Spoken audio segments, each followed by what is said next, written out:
Everybody wants to scale their business, myself included. Everybody wants to scale beyond where they're at. And I want to tell you guys the 3 biggest mistakes I made scaling my business from 1 million to 3 million, and then what I'm doing to be different going forward. Everybody's so concerned with scaling their business. And the biggest problem I have with people saying, yeah, I'm ready to scale my business, is I say, oh really? So what's the next step for you? And they almost always say, I'm gonna go from 500,000 to $1 million, or I'm gonna some sort of revenue jump. It's like, okay, I think you're misunderstanding what scaling is. Scaling is not just doing more top line revenue. Scaling is replacing yourself inside of the business. So there's a lot of different scalability points, right? So from 500 to $1 million, from $1 million to 3 million, from 3 million to 10 million, from 10 million to 20, etc. All right, you get the gist of this. At each one of those points, they're pivotal things that need to be changing. Now, I'm not from 10 to 20 million yet. I'm at the 3 to 10 million range. I've learned a lot, and I want to give you guys the 3 biggest mistakes I made from scaling my business from really the start to where we're at right now, which is right around like 4 million. So nothing too crazy. I want to start by saying we'd gotten up to 3 million, 3.2, I think is what it was. I had a general manager, a sales manager, office manager, an executive assistant, like all that. All right. We had the whole kit and caboodle, 15 vehicles on the road. Like you get it. All right. We had a business that was working. And this is where a lot of things kind of went sideways for me. Up to that point, I had done things I would consider the right way, like slower growth, but I took the risk where it was necessary. I leveraged the debt where it was necessary. I did the things that I felt I needed to do, and it all worked, getting me up to that 3.2 mil range. And then this is where I made the first big mistake. So first big mistake, number 1, is I brought in outside counsel to help me grow to the next level. And when I say I brought in outside counsel, I'm talking I hired people to be higher level managers inside my company who had never worked inside my company, who didn't know our company culture, our core values, and like how important they were. They didn't know our reputation very well, other than like what they could read on Google or whatever. And they didn't really truly know the heartbeat of the business and what had gotten us to that $3.2 million range, all right? So I brought in outside people to be managers. Now, because I had a team of studs, they all submitted really, really easily. Like that was easy. And even some of them, I'm still friends with those like my general manager, who's no longer employed here. He will openly say nobody in this business had any reason to submit to me as their superior, but they all did. And it was a testament to my leadership and how we built the company culture. They trusted me in trusting him, all right? Now the problem was he had 0 experience in the industry, but also had never really been in those shoes before, where he was overseeing the sales side, the production side, and being bonused on profits. He had crawled up in the corporate world as a chef and run some restaurants, but restaurants are very, very different than the home service industry. There's a lot of different factors in each of them, but at the end of the day, massive differences in how like production wise, how jobs get done. It's not, hey, our cooler stock is low, we need to order these things so we have it for these nights or whatever. It's a little bit more intricate, if you will. The people that we're employing are pretty similar. If we're being honest, home service to restaurant, but the skill sets that they must possess are vastly different, all right? So you can really put yourself in a pickle with callbacks if you're hiring people who just really don't care. But if you're hiring people who really don't care about their food at a restaurant, it costs you, 15, 20 bucks in food if you're at a high-end restaurant, versus it costing $1,500, $2,000 if they're on a roof or window or gutter job, right? So big difference, and mistakes cost a lot more in certain home services. If you're window cleaning, it's a different ballgame, but in roofing, gutters, windows, all that, there's a lot more at stake with mistakes. Make sense? So that was mistake number 1. I brought in outside people to run my business. I think of a sales manager that I brought in. The dude was incredible. Built one of the best sales systems I could ever find. Awesome, worth every penny I was paying him on that side of things. But when it came to fitting in the company culture, just an absolute train wreck. This dude was a total D-bag. And if things didn't go absolutely perfect for his sales reps, for example, it's pivotal that we have both decision makers at every single one of our appointments. And sometimes customers lie. Sometimes we get there and like, oh, my wife had the hairdresser could fit her in, so she's going to that. So it'll just be me today.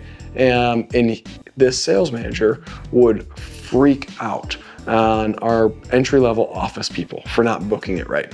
It was just a nightmare. And he turned the sales staff against the rest of the team and just caused a lot of company turmoil in doing so because he didn't understand the value of actually caring about people. He just cared about people making money, all right, and himself making money.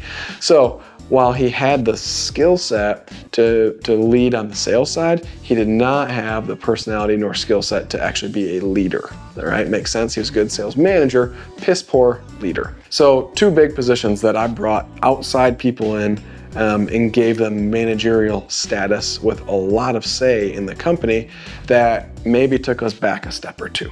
Make sense?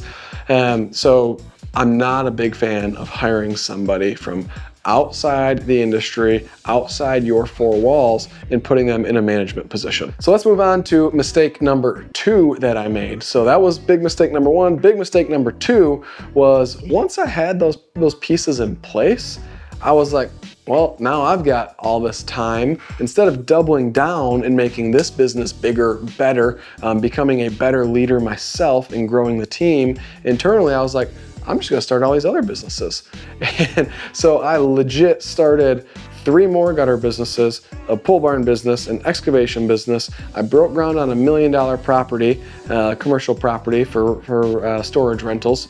And I decided to, I converted a church into 3 4-bedroom, 2-bath apartments. That's like a $300,000 whole ordeal.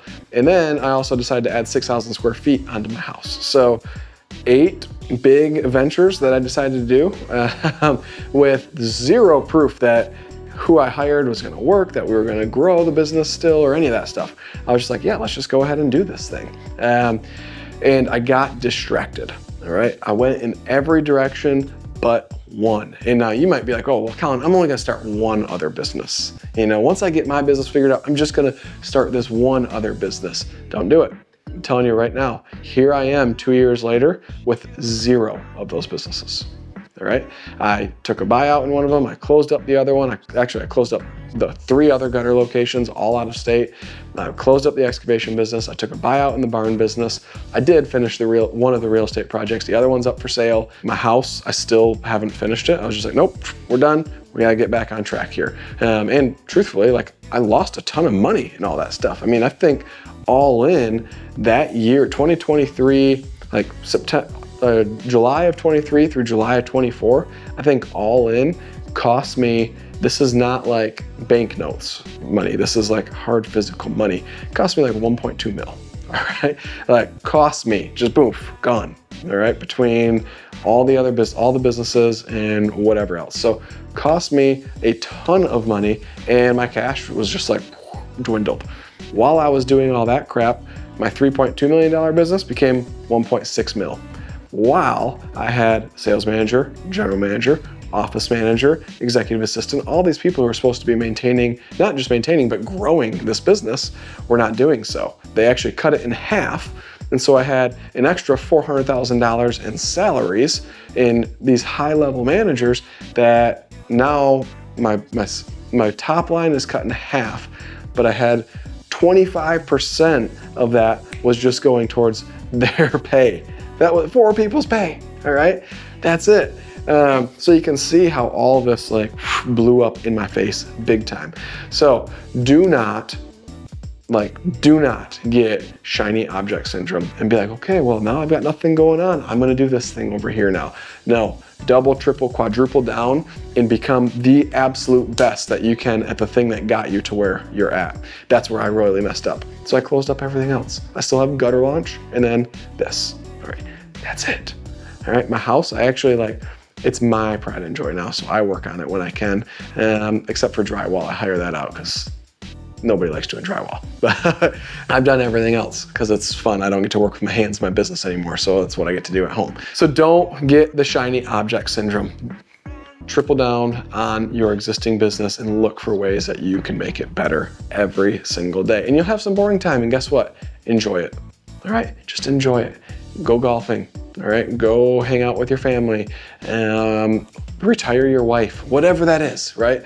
Find that thing and just make it happen, all right? Spend time with your family, go on vacations, like use some of that free time, but be constantly learning and looking for ways that you can increase your current business. I promise you, you have not capped out your market.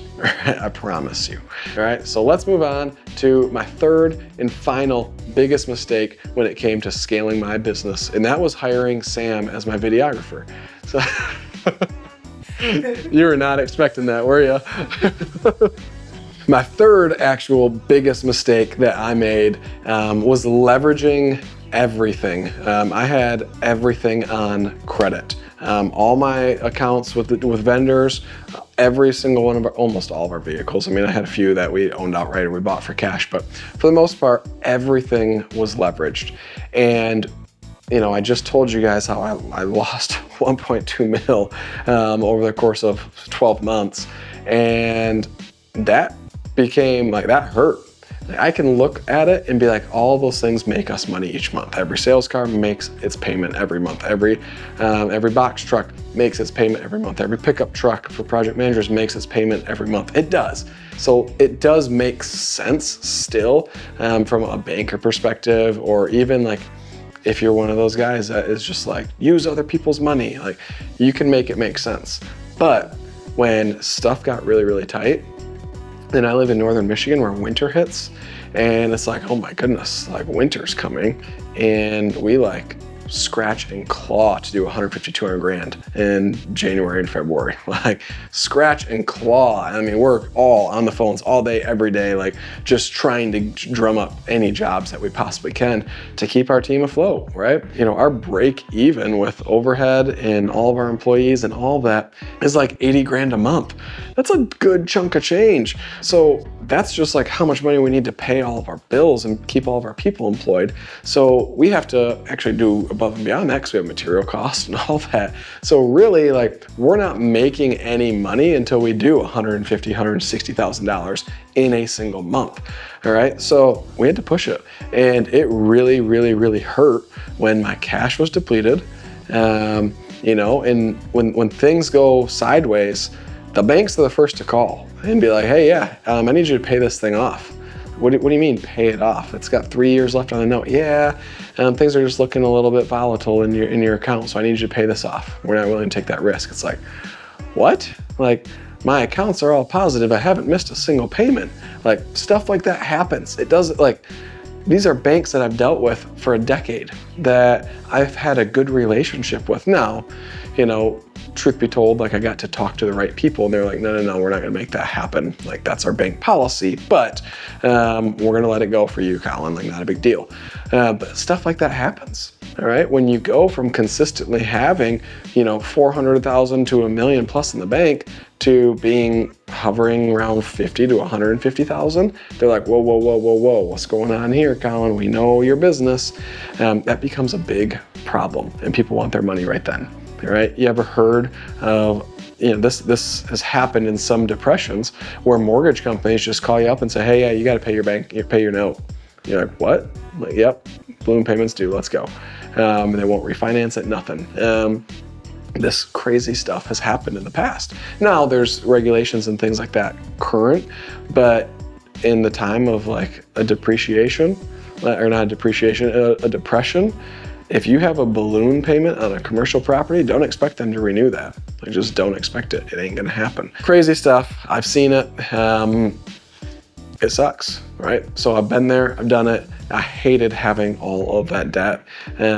So end of 24 through all of 25, that's been like my big goal, is just like pay off everything. And just paying it down, and everything's almost paid off. I've got a couple vehicles and that's it, right? So that'll all be hopefully paid off by the end of the year, but if not, beginning of 26. So I just had an unhealthy I'm not by any means an anti-debt person now, but I had a bad experience with it, all right?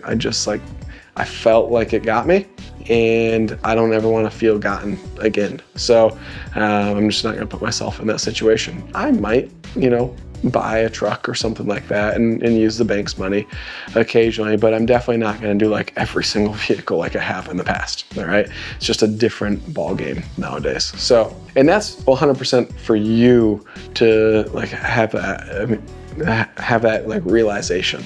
Some people never have that realization. Some people just live paycheck to paycheck their entire life and have everything on payments, and they're just a slave to the bank. All right.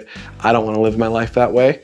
It also, like, a lot changed in my life this last year in my faith walk, and I don't want to owe anybody. So that's a big thing for me, is I want to get out of debt. Now that said, I've got $1 million note on this commercial property. It's worth way more than that. It cash flows 5 figures every month. So it works, but again, I'd like to get out of this thing and just not owe any money to anybody. All right. So that's up to you. Everybody's got different opinions and takes on that. But that was a big thing that put me in a pickle and really prevented us from getting out of the troubles that we were in way faster. All right. Because I had, $40,000 a month in payments due, right? So I guess that's like just in this business, you add in the bulldozer, and you add in the dump truck, and you add in just the shop alone and all that fun stuff. Like, things get pretty wild. So those were my 3 biggest mistakes I made when scaling. I kept cash reserves lower than I desired. Therefore, I leveraged debt as much as I possibly could. I brought outside people into my company. And last but certainly not least, I got the shiny object syndrome, and I was just looking for anywhere else that I could throw money at. I thought, I struck gold with this thing, I'll strike gold with all these other things. And all it did was cost me a bunch of money. So hopefully you guys learned what scaling is, that it's replacing yourself in your business, not just increasing your dollars, but B, that you learned a few mistakes to avoid, and you don't have to make those mistakes that I made, because it sucks, right? It sucks going from being King Tut, if you will, and being able to do whatever you want, whenever you want, to being like, oof, hey, babe, yeah, we got to cancel that trip. We're not going to go on that trip anymore. She's like, that sucks, right? It's part of it, right? Or the first time you have to call a supplier and be like, hey, I'm going to be late on my payment. Now if you've done it right, they're like, hey, dude, you're good. You've always made your payments. You're good. But it still sucks, right? It's a very humbling experience. I've been humbled a lot. I've said it here all year. 23 and 24 were my years of losing. But I didn't just lose, I learned a lot. And so 25, we're kicking butt, we're taking names, and we're winning bigly. All right. And we started giving bigly again. I constricted and stopped giving because, it's all about me, and that was just the wrong mindset. So we started giving, and I think that's a big part of why we're winning so bigly in 2025. So anyways, that's my humble video for y'all this week. Hopefully it helps you guys and girls, not make the same mistakes that I made. Get after it and give bigly first so you can win bigly next. We'll talk to you.